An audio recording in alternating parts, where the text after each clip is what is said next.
Economic Affairs now says that the government is doing little to cut back on expenses as the expenditure side of the budget continues to balloon largely on the government's extravagance. The IEA has questioned the government's move to allocate more resources to Parliament while cutting back allocations to most constitutional commissions.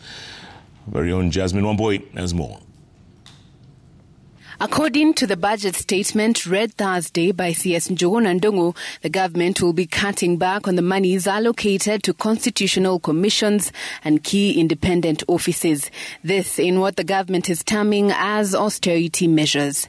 11 out of 16 of these commissions have seen budget cuts. The Salaries and Remuneration Commission has had its budget slashed by 14% from 550 million to 472 million.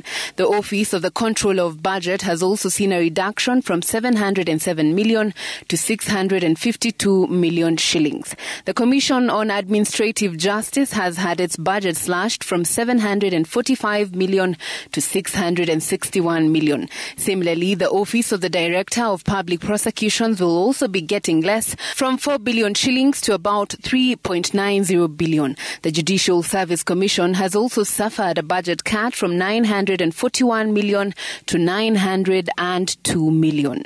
So in other words, the austerity or the consolidation that we see has been borne disproportionately by county governments and the constitutional commissions. And the national government on the other side and Parliament seem to have had a very good reallocation based on the fact that the others are bearing the burden. Parliament's approach has been to look at areas where the savings are actually unsubstantial. So, for example, by freezing the new recruitments, if you look at those numbers versus the slippage on the payroll fraud, it is not very sensible. CEO of the Institute, Kwame Owino, however, notes the tough space the government is in.